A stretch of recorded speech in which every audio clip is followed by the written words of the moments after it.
Backstory. I lost my dad to a tragic accident when I was a very young kid. He was a jet pilot in the Air Force. Stuff happens. My mom found herself a widow at age 28 with 3 kids. Tough times. After a year or so of her being stuck in a heavy depression, times of which I have but faint memories, she came back to life. After some months of dating, she went to marry my dad's best friend, with whom we were already well acquainted. He was also in the military, commanding officer in submarines.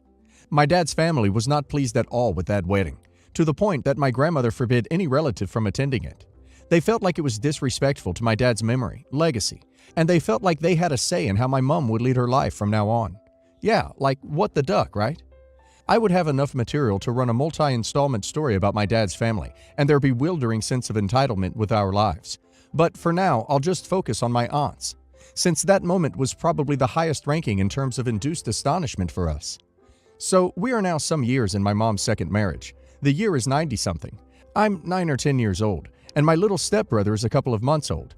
We live in a coastal town, because Navy base, and my entitled aunt, EA, announces she'll be visiting over the weekend because she wants to see her 3 nephews, niece. My mom and stepfather oblige, since they think it's important that we, the kids, keep contact with our dad's family and relatives, despite my parents not being on good terms with them. Entitled aunt arrives on Sunday and immediately demands that her trip be refunded by my parents. Then she proceeds to cuss them, belittle them, and tell them how worthless they are. Seeing how the conversation gets quickly heated, my mom ushers us upstairs while stepfather does the talking. At some point, I sneak out of my room and, from the staircase, witness how that last bit of conversation unfolded, which gloriously ended my entitled aunt's relationship with my parents. Mom, holding my still very young stepbrother in her arms. Calm down, entitled aunt, and lower your voice. You're upsetting the baby. Entitled aunt, don't you dare talk to me like that. You little B, you W. You just couldn't hold it, huh?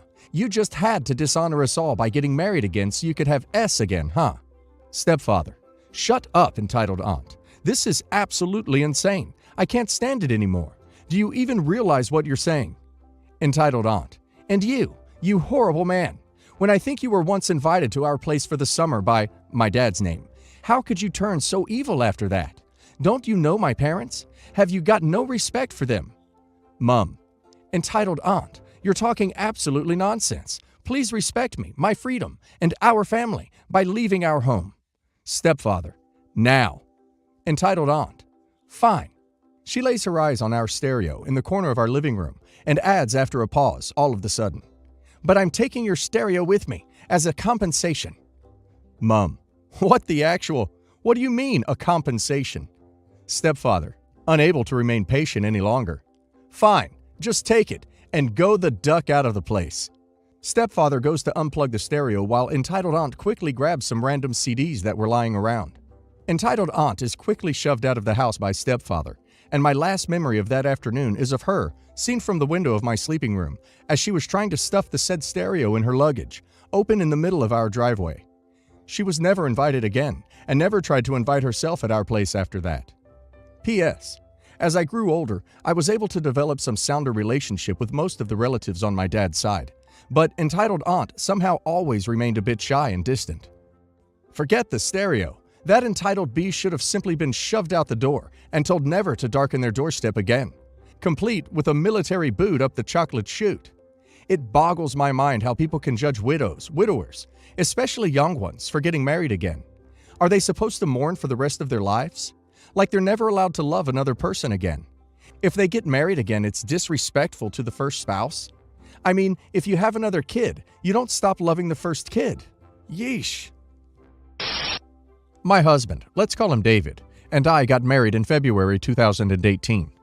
David's parents never really warmed up to me because they were still endlessly talking about David's ex. Let's call her Ashley. Ashley was very A to David, and then he left her. They have a son together, and Ashley still to this day uses David's parents as free babysitters because David and I don't live in the same state as them anymore. When we got married, we eloped in a small park in the South and just wanted it to be an intimate thing. I told my parents way prior to us getting married. They live across the country. That's what we were going to do. David was afraid his parents would judge him, so he didn't tell them, not even the day of. He said he wanted to tell them in person, which was 2 weeks after the fact. When he told them, his mom burst into tears and yelled at me for being a rebound, and that they thought he would date around more. Well, 2 weeks after this explosion, we were out having a campfire, just me, David, and David's dad. We were having a good time. Just a little backstory. David's dad had cancer. He's doing fine now, but he always had a habit of mixing up names. He'd call me David's ex's name all the time, and I dismissed it because I know he didn't mean to. Well, David's mom and sister came out to the campfire, and then David's mom started saying crap, so David's dad tried defending me, but he called me David's ex's name on accident. His mom and sister laughed at me. I was done, so I left, and David called me and asked me to come back. I said I couldn't. He said that even though he was drinking, if I didn't come back, he would have to drive after me. I didn't want him drinking and driving, so I went back. Manipulation, I know. Well, in April of 2018, I got pregnant. My husband is military, and he got orders across the country. I was in the military too and had to stay there because that's where I was stationed. So the pregnancy was spent alone. His family lived in the same city I was stationed, but maybe saw me once or twice the whole pregnancy and stated that they didn't invite me over because I was quiet. Of course I was quiet. Anyway, when our son was born, I spent my maternity leave with my husband across the country and had to finish out my last few months of active duty back in his hometown. In the 3 months I was there, they saw our son once, and whenever they got my stepson, I always asked if I could spend one-on-one time with him, and they always said no, because it was their time with him. David asked Ashley multiple times if I could get my stepson every other weekend, but she would never reply to him out of spite. When I finally left his hometown, it was like a weight was lifted off my shoulders. But in June of 2019, my husband, his sister, and mom were in a group chat, and David sent a pic of our son to them, and David's mom said, "He's ugly and looks just like OP's dad." She forgot that David was part of the group message members. I didn't find out she said this until a couple of months ago, and my husband wanted to take him to their house for Christmas last year. I just don't get it. What should we do about his family? You are no contact with these people as of now. So is your child. If they want to have a relationship with you or your child, they owe you some serious apologies and a commitment to better behavior. Now let's address your husband problem, because that's what this is. A huge husband problem where he has normalized A and doesn't realize that his role is to protect you and your child from monsters like his parents. Your husband needs to learn how to draw boundaries. Most people who have normalized A cannot learn to do this on their own. They need to get into therapy in order to denormalize their childhoods and realize that it's okay to draw healthy boundaries with family members. Get your husband into therapy pronto. If he refuses individual therapy, do couples counseling. You can still make headway there. Make sure your husband knows how serious this is and that he needs to act now or risk losing his family. This is a very difficult matter for me. I'm not good with words or expressing my emotions. It's something I've been aware all my life, and I've always made the effort to make sure my actions, at the very least, reflect what I actually think. This is why, I think, it's very hard for me to even begin to start pretending like I care about someone I actually don't. Namely, my children's half-siblings. I was married to their mother a long time ago, and divorced her when I found out about her cheating on me, with someone whom she claimed was a one-night stand that happened due to her being under the influence. Given that she then soon wound up pregnant and married to him after our divorce, it's plain to see that was a lie. But it's a lie that no longer matters to me and hasn't for a long time. I have moved on with my life and found someone else, with whom I have been very happy and still am. But that's not the part of my life that's relevant for the topic at hand, so I'll move on. My son and my daughters have a half-brother and a half-sister who are, respectively, 9 and 10 years old. Up until 6 months ago, the time they spent with them, their love for them, was never anything I objected to. But to be fair, I didn't really care about them one way or the other.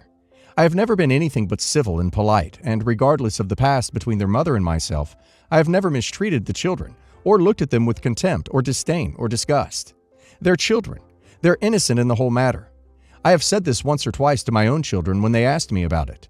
Maybe that's where the problem started building up. For this recent Christmas, they asked me to invite their half-siblings to my home. Putting aside the issue that we had other family, both my wife's and my own, coming to our house, and there'd be just enough space for all of us, I didn't really understand where this was coming from. Before, my children were perfectly content with our situation, and I certainly didn't keep them to myself over the holidays, or object to them going to their mothers. Then there was the fact that I had maintained my distance over the years, because, well, they're not my children. My youngest was the one who first started getting really upset with my polite refusal to invite them to our home. But very quickly, her brother and sister joined her as well. They started accusing me of hating their half-siblings. That's why I never got them anything for the holidays or their birthdays. I understand on some level why they think this. They think that because I don't care for them, it must mean that I hate them for what their mother did to our family and me a long time ago, which simply isn't true. I don't care for them in the same way that I don't care for a stranger I might see passing in the street. It's not malicious, it just is. But as I said, I have trouble expressing my emotions, and even with my wife's help, the day ended on a sour note with my children. We have talked some more later, and they have thawed off a bit, but given what they spoke, I think it's safe to assume that they expect me to include them in some future family gathering and activities. That won't happen. I genuinely don't see a reason for this. I won't forbid my children from seeing them or having them over on their own at some other time, but I won't pretend like they're my family when they're not. That would be deceitful and perhaps even harmful. I need help. It's plain to see.